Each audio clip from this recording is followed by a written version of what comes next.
Canada ও ভারত দুই দেশই যুক্তরাষ্ট্রের উপর থেকে বাণিজ্য নির্ভরতা কমাতে চায়। সেই প্রেক্ষাপটে এবার ভারত সফরে গেছেন কানাডার প্রধানমন্ত্রী মার্ক কার্নি। কেন এই সফর গুরুত্বপূর্ণ? এক সময়ে শত্রুভাবাপন্ন দুই দেশ কিভাবে এখন বন্ধুত্বের দিকে ছুটছে, টিবিএস এক্সপ্লেইনারে চলুন জেনে নিই। সঙ্গে আছি আমি রাইস ইসলাম অসীম। বিশ্বের বৃহত্তম গণতান্ত্রিক দেশ ভারতের সঙ্গে কানাডার সম্পর্ক স্বাভাবিক করতেই মার্ক কার্নি নয়াদিল্লি সফর করছেন। সফরের শুরুতেই মুম্বাইয়ের ব্যবসায়ী নেতাদের সঙ্গে বৈঠক করছেন কার্নি। এরপর নয়াদিল্লিতে গিয়ে প্রধানমন্ত্রী নরেন্দ্র মোদীর সঙ্গে আলোচনা করবেন।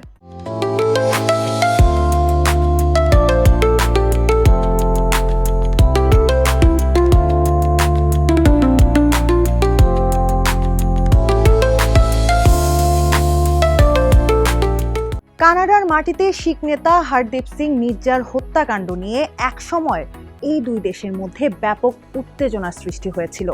কানাডা অভিযোগ করেছিল এই হত্যার ঘটনায় ভারতের হাত রয়েছে, তবে ভারত বরাবরই এই অভিযোগ জোর দিয়ে অস্বীকার করেছে। সেই হত্যার মামলাটি এখনও আদালতে চলমান। মার্কিন শুল্কের মুখে সেই শিখ নেতাকে ঘিরে আর এখন উত্তেজনা নেই এই দুই দেশের মধ্যে। তারা এখন সুসম্পর্ক গড়তে চায়। কার্নির এই সফরের প্রধান লক্ষ্য বাণিজ্য। তিনি চান কানাডা যেন যুক্তরাষ্ট্রের উপর অতিরিক্ত নির্ভরশীল না থাকে।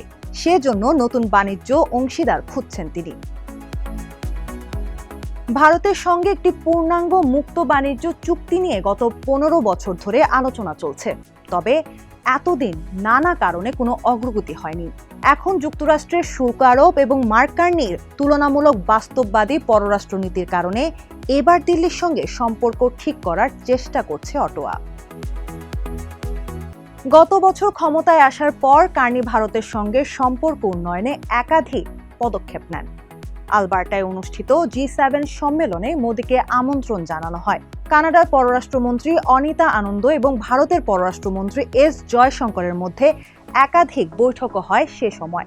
ভারতের জাতীয় নিরাপত্তা উপদেষ্টা অজিত দোভালও সম্প্রতি অটোয়া সফর করেছেন। কানাডার শিখ সম্প্রদায়ের একটি অংশ কার্নির এই সফর নিয়ে অসন্তুষ্ট। তাদের অভিযোগ, অর্থনৈতিক স্বার্থের কারণে তাদের নিরাপত্তাকে উপেক্ষা করছে মার্ক কার্নি সরকার। কার্নির নিজ দলের লিবারেল পার্টির সংসদ সদস্য সুখ দালিওয়াল বলেছেন, ভারত এখন আর হুমকি নয়। এই দাবি বাস্তবতার সঙ্গে পুরোপুরি মেলে না।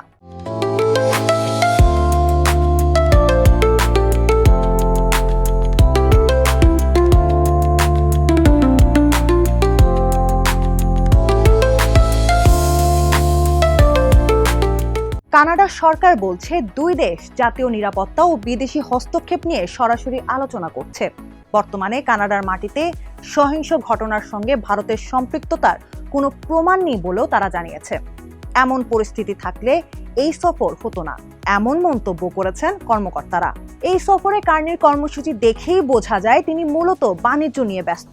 তিনি শুধু মুম্বাই ও নয়াদিল্লি সফর করছেন, ট্রুডোর মতো তাজমহল বা পাঞ্জাব সফর করছেন না। আগে এসব সফরকে শিখ সম্প্রদায়ের প্রতি সম্মান হিসেবে দেখা হতো, এবার সেই অংশ বাদ দেওয়া হয়েছে। আলোচনায় থাকবে জ্বালানি, প্রযুক্তি, কৃত্রিম বুদ্ধিমত্তা ও প্রতিরক্ষা খাত। কানাডায় দক্ষ জনশক্তি আনার বিষয়টিও গুরুত্ব পাবে। মার্কিন প্রেসিডেন্ট ডোনাল্ড ট্রাম্পের শুল্ক নীতিও আলোচনায় আসতে পারে, যা দুই দেশের অর্থনীতিতে প্রভাব ফেলেছে।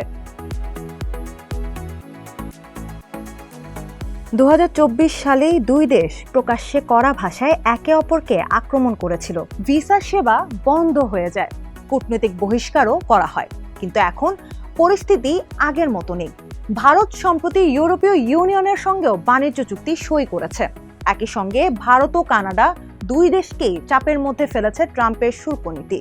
প্রধানমন্ত্রী কার্নি মনে করেন বিশ্ব এখন পরিবর্তনের নয়, ভাঙনের সময় পার করছে। আলোচনার টেবিলে না থাকলে সিদ্ধান্ত অন্যরা নেবে। প্রধানমন্ত্রী মোদীর জন্য কানাডার সঙ্গে সম্পর্ক পুনর্গঠন রাজনৈতিক এবং অর্থনৈতিক দুই দিক থেকেই লাভজনক। দেশে তিনি এমন এক নেতা হিসেবে নিজেকে তুলে ধরতে পারবেন যিনি বিদেশি চাপের কাছে নতি স্বীকার করেননি। অটোয়া ইতোমধ্যে বলেছে বর্তমানে কানাডার মাটিতে সহিংস ঘটনার সঙ্গে ভারতের কোনো সংশ্লিষ্টতা তারা দেখছে না। তবে শেষ পর্যন্ত এই সফরের সাফল্য নির্ভর করবে দুই দেশ বাণিজ্য ও বিনিয়োগের ক্ষেত্রে কতটা বাস্তব অগ্রগতি আনতে পারে তার উপর।